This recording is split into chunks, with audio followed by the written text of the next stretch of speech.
The Vikings at 10 now with trading with the Jets. It's got to be now. Do they throw us a curveball and take Bo Nix? Whoa, that's a great thought. Because we thought J.J. McCarthy was clearly quarterback 4, but it just takes one to screw up the order, right? And the Falcons certainly did that. With here, McCarthy obviously can sit behind Sam Darnold for a year. So could Bo Nix. Yep. Bo Nix, an older player, of course, and closer to 25. McCarthy, a younger player, a winner in college, obviously, but wasn't dependent upon nearly as much as any of these other guys. I look, if McCarthy either Nix or McCarthy go here, it's going to be a great place, right? Because you have Darrisaw playing left tackle, you have Jefferson playing wide receiver, you have Hawkinson playing tight end, you have Aaron Jones at running back. Like this is a good offense to go to if you're a young player, and I think good on Kwesi for holding his water all the way until now because he's keeping his picks, right? I was just going to say that.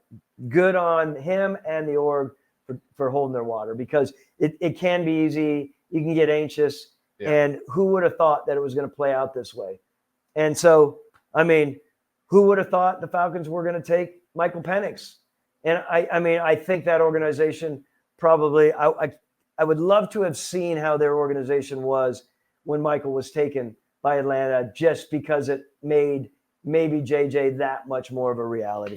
For sure. And we've gotten through 9 picks, now presumably 10 with the quarterback going to the Vikings here without a defensive player. Yeah, which we are we thinking that the top is 19 offensive players in the draft, or the first round? Or what? Yeah, the betting market had it at 21, though. Okay. So the betting markets believe there's only going to be 10 or 11 first-round defensive players. Okay. We've only had 2 offensive linemen in a draft where we've expected to have 10. So that's another place where this could get squirrely. We could see a run of linemen here. We could also see Bo Nix, too, which could be a thing. It does. Yeah, the Vikings have about 4 minutes left. Well, Bo Nix, let's talk a little bit about Bo Nix for a minute.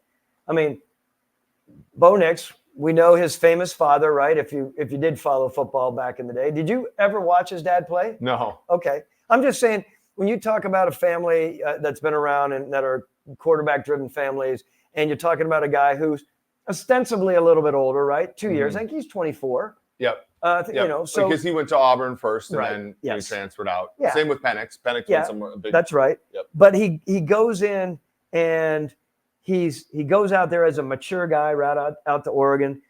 He's a strong guy. I don't know if you have his data up there as far as his height, weight, and speed. I was trying to pull it up, and for some reason I was having a little bit of technical difficulty. But the reality of a guy like Bo Nix, he's big in his own way, good, strong legs. He's going to run hard. He is competitive. He's going to do his part in getting the extra yards. Now, that's just the physicality side of him. Highly competitive, smart guy who's making plays. Yep. He does keep it within the system, right? He's not like off the charts ad lib guy. He's a guy that's going to keep it there. But he can make the throws. He's got good accuracy. He's got a total package about him. If they do go in that direction, and he stuck with it, right? Yes. He struggled a lot at Auburn, but he went to a place like Oregon and matured. And there was obviously a lot of support there with guys like Franklin and so on. But he was quite good as far as there was a lot of screen game there, but there was also him making plays downfield, and he was certainly a solid performer there. The Vikings have taken J.J. McCarthy, quarterback Michigan, though. So it's all for naught for Nix until at least pick 12 with the Broncos, possibly. The point is that Nix now, even after talking about him, there's a pocket there that would be really attractive to some of the other quarterback teams. Yep. Okay. Yep. So you're in a situation now where you've saying 5 quarterbacks, three wide receivers, 2 offensive linemen with the first 10 picks. So offense first in the NFL with this draft. The Jets are now having dropped a pick down or on the clock. Let's talk about McCarthy, though. Yes. McCarthy, a very, I would say raw is the wrong word, but a quarterback who hasn't had to be asked to do as much in the NFL, in the college level at Michigan. Diamond Edwards, Blake Corum did a lot of the heavy lifting there. They were able to lean on their defense quite a bit there. Yes. So let's.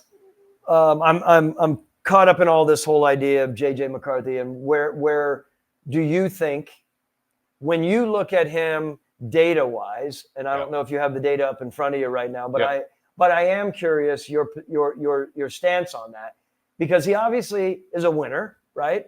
Yep. You want a winner.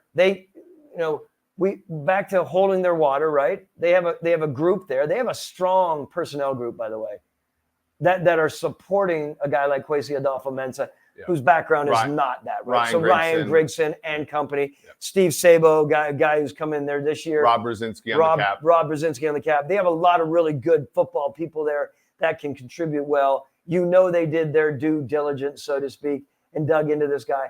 He's not a totally finished product. Yep. He does have elements that he needs to grow and learn with, but in their mind, let's grow with him. His third down efficiency was really great last year. His deep ball stuff was really good last year. They were very efficient, 0.3 or better EPA last year, which is one of the more efficient marks in all of college football. The one question is again, he wasn't asked to do a ton, and there's signal in that, but the Vikings won't probably ask him to do a ton this year either, right? He'll sit behind Sam Darnold and Nick Mullins possibly, and they'll let him sort of work his way in to the lineup when he's ready. Let's talk about that. You say that categorically, but is Sam Darnold, is he really the guy that needs to go in there? I mean, can he win you the games? Now, you talk about holding water. How long do you hold the water with a situation like that? Yeah, the lowest drafted quarterback who started right away is Mac Jones, and since the new CBA at pick 15. For the most part, players who have been picked outside the top 10 don't start right away. So they'd be breaking the mold a little bit there with him. Well, all I'm saying there, you get anxious, right? And again, if there's any hot seat at all, I hate talking about it, but it is a reality. If there's any agitation and let's go, we got to win. Well, at SumerSports.com, we wrote an article about sitting quarterbacks, and that's exactly right. Like the Jags wanted to sit Bortles, but Chad Henne wasn't good enough, and so they had to play him. Most of these teams want to sit the young quarterback, but it's rarely achievable, right? The Niners were good enough to sit Lance. The Chiefs were good enough to sit Mahomes, but for the most part, it's hard to accomplish that. Let's look at the trade here, by the way. Yes. The Vikings gave up pick 129 in the fourth round and pick 157 in the fifth round of this year, as well as pick 11. So not a ton, right? We were thinking about them having to move up to 3, giving up a 23, 11, as well as a future 1. Now they only have to give up 4 and a 5. They still have their pick 23 in the same first round tonight, Thomas. So they are in a draft where they can build around McCarthy, whether they get another wide receiver to go with Addison and Jefferson, or whether they get an offensive lineman, whether they get an edge player or a corner that their defense sorely needs. And I'm sorry, you said what was the compensation on it? A 4th and a 5th. A 4th and a 5th. Yeah. So not just to move up one spot. And if everyone knows, we did a lot of studies on this when we did the Julio Jones. We don't need to talk about Julio, but the trading away of the 4th round picks, of course you can hit on some of them, but the percentages are low that those people picked in the 4th round are starters, right? It's I think it's less than 10%. It might even be 8%. So keep it in perspective. I think it's a good thought. Our guys from Detroit, Tage Seth, Sam Brookhouse, Ben Brown, and Sean Syed are running the trade calculation as we speak. By the way, just to plug a few things as we sort of move along here. Again, we're sponsored by Underdog. Underdog, promo code SUMER, get 100% match on up to $100 when you use the promo code SUMER. For my money, the best fantasy football site out there for best ball and pick 'em. Our guys, Tage, Seth, Sean Syed, Ben Brown, Sam Brookhouse will be live from Detroit after this show for a post-first round live stream as well. So make sure that you stick on this channel for all of your post-draft needs as you come down from this great first round of the 2024 NFL Draft. Right. Dallas Turner is the pick for the Vikings. Good for them. Wow.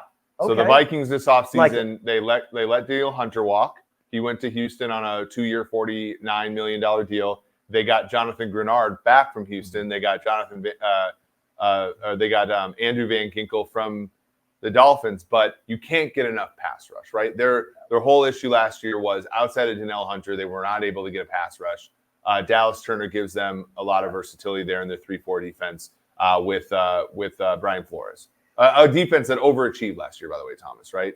Overachieved. Can't get enough cowbell, to your point. And only reason I'm bringing up cowbell is because you throw analogies out there, right? Yeah. We need to keep hammering it, right? Hammer the bell for more people to get upfield, and that's what they do. And kudos to Kwesi and the staff. I love what they're doing, right? As far as jumping up, doing things, making the moves. We haven't gotten the compensation yet. We have not gotten the compensation. I'm waiting on our guys here. Let's go ahead. Yeah. So Dallas Turner, by the way, Turner was the favorite to be the first defensive player taken. It ended up being Latu. Turner, best traits via Sumer Scout: pass rush moves, pass rush speed, lateral ability, pursuit, like just an absolute. And wingspan. Yeah. Plus the wingspan differential, +8. Yep. Oh, man. 34 3/8 arm. Man, I'm loving it. This guy, again, Fort Lauderdale guy, St. Thomas A. Great programs, goes and plays at a great program with a great coach. I think, interestingly enough, all of Atlanta was hoping that this guy was coming to Atlanta. Yep. Right? But he went that many picks later. Yep. He went 9 picks later. Yeah. The Vikings gave up, by the way, 23, which is just the move up pick. They gave up a 5th this year, so they've already given up a 4 and 2 5s this year. They gave up next year's 3 and next year's 4 to move up. That's a haul. That's a haul. Yeah, I'm liking it.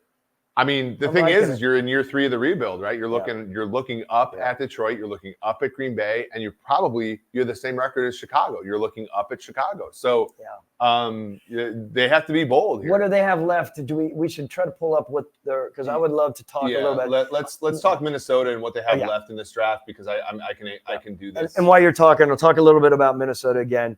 When you're talking about the Vikings, you're talking about Kwesi Adolfo-Mensah, right? And just back to the storyline there, right? Here's a guy who is very, very smart, and very smart to have a lot of really good football people around him, right? Because as we all know, Kwesi's background, though he was with San Francisco and he was with Cleveland, he had basketball background, right? So very smart guy, Stanford guy, right? Yep. And what he does, like Princeton guy. Princeton. Yeah. I thought he spent some time at Stanford. Did he? He was San Francisco. Okay. So he was over there he was just scouting. I think he might have gone to, but he went to Princeton. That's where he played basketball. He played basketball at Princeton. I thought he did his master's at Stanford, but maybe he didn't. Nevertheless, what I'm saying is, when you have a data person that's the GM, I think it's massively important to make sure that you have the right people around you, football-wise, right? This goes back to Sashi Brown. Sashi had a lot of good people around him. Sashi was a guy who was a GM for the Browns years and years ago. Strong, heavy data analytics approach, right? Things didn't work out there, unfortunately for him, but he is now the president over at Baltimore. My point on all this, a lot of people are watching Kwesi, right? They want to see what he's doing as a football team builder, to see if the next wave is being more open to having data people in the big role or at the AGM role. He's a standard bearer for people like me, right? Like if I mean, I obviously like him as a person, and I think he's very sharp. Everything you've said about him is true. But even if you root for him anyway, because of what he represents, and he's not one of those, you know him well. He's not one of those analytics people. Not that anybody really is, but he's not stuck up or conceited or anything. I think he goes about his business a certain way. And people respect him. I think that this is a bold move, and he's going up and he's trying to get, now you look at him and you're looking at 2 wide receivers, Jefferson and Addison, 2 tackles, O'Neal and Darisaw, tight end and Hawkinson, quarterback and McCarthy, Grenard, Van Ginkel, and Turner. Then you have, Harrison Smith. And now you're starting to I think that they can compete. Now, it's a tough division. So at least he knows what it's going to take to really compete in this. 3 years ago, all you had to do was roll the ball out there, and Detroit was rebuilding, Chicago was rebuilding, and the Packers were starting a new quarterback. You didn't have to be very good to win the NFC North. Now you have to be one of the better teams in the NFC to win that division. And he knows that, and he's trying to go out and be proactive about it. It's good for that. The Vikings, by the way, have pick 108, pick 177, 203, 230, and 232 left this year. They only have 5 picks now left for next year because they gave up the second to next year to move up to 23 to get in a position there. So look, in the very end, again, very adept staff around him. I'm talking about all the scouts, so kudos to them. They're aggressive on it. I love it.